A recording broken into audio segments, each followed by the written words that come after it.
मोदी सरकार के द्वारा वक्फ बिल संशोधन पास होने के बाद मुस्लिम भाइयों में पूरे देश में खुशी देखी जा रही है। इसी कड़ी में जबलपुर शहर के बड़ी ओमती चौक पर आज अल्पसंख्यक के द्वारा वक्फ बोर्ड बिल संशोधन को लेकर जश्न मनाया गया। एक दूसरे को मिठाई खिलाकर खुशियां मनाई गई। इस मौके पर मुस्लिम भाइयों ने कहा कि पिछले 70 सालों से कांग्रेस पार्टी छल कपट और भ्रम की राजनीति कर मुसलमानों को भड़का रही थी, लेकिन हकीकत यही है कि वक्फ बोर्ड बिल संशोधन में मुसलमान को कोई नुकसान नहीं है, बल्कि उन्हें फ़ायदा पहुंच रहा है।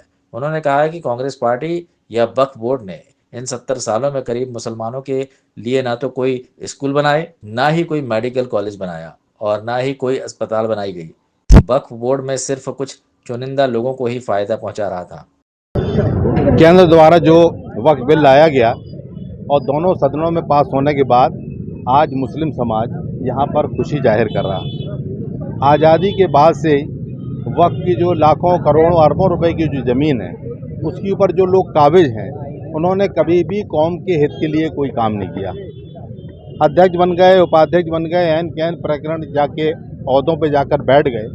अगर कायदे के साथ अगर वक्फ का सही इस्तेमाल जो अहदे पे बैठे वो करते रहते तो मुस्लिम समाज के जो नौजवान आज रोजी रोजगार के लिए जो संघर्ष कर रहे हैं, जद्दोजहद कर रहे हैं, उसकी ज़रूरत ना पड़ती और वो शिक्षित होकर अभी बड़े कोई शासकीय अहदों पर जाके बैठे होते। कहने का मतलब ये है, आज़ादी के बाद एक अध्यक्ष जाता है, दूसरा अध्यक्ष जाता है, उपाध्यक्ष जाता है, दूसरा उपाध्यक्ष जाता है और वक्फ को वो लूटपाट करते रहते हैं। वो किसी शायर ने कहा कि किस्तों में मेरा कत्ल कुछ इस तरह हुआ, कभी कातिल बदल गया, कभी खंजर बदल गया।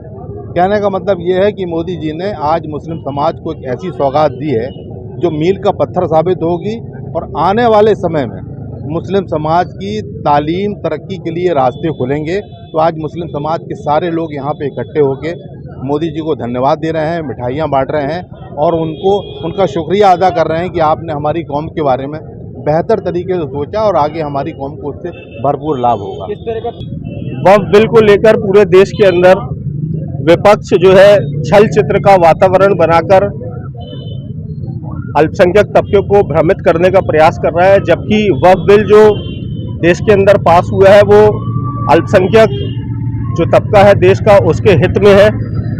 70 सालों में क्यों वक्फ के द्वारा आज तक किसी गरीब बच्चे की शादी नहीं कराई गई, एक भी जो है कॉलेज नहीं बनाया गया, एक भी शिक्षक संस्थान नहीं बनाए गए, एक भी मेडिकल व्यवस्था देश के अंदर संचालित नहीं की गई। और आपके माध्यम से हमें ज्ञात हुआ कि 9 लाख एकड़ जमीन वक्फ की हिंदुस्तान के अंदर है। तो ये कहीं ना कहीं आत्मचिंतन करने का विषय है अल्पसंख्यक तबके के लिए, कि मुसलमानों के लिए, कि इतनी जमीन होने के बाद भी ये अगर मुसलमानों के हक में काम नहीं कर रही थी तो इसमें परिवर्तन लाना अब अति आवश्यक था, जो कि केंद्र सरकार ने किया। हम सभी मुस्लिम भाई यहाँ पे एकत्रित होकर बड़ी ओमती चौक में इस वक्फ बिल का स्वागत करे हैं। हमारे साथ जो है सभी अल्पसंख्यक भाई मिलकर मिठाइयाँ बांटे हैं और मोदी जी का धन्यवाद दिए हैं। जो आपने बिल पारित किया है लोकसभा में, हम सब उसके साथ हैं, मोदी जी के साथ हैं, देश के विकास के साथ हैं और हम सब अमन चैन पसंद मुस्लिम भाई इस बिल का सहयोग एवं स्वागत करते हैं।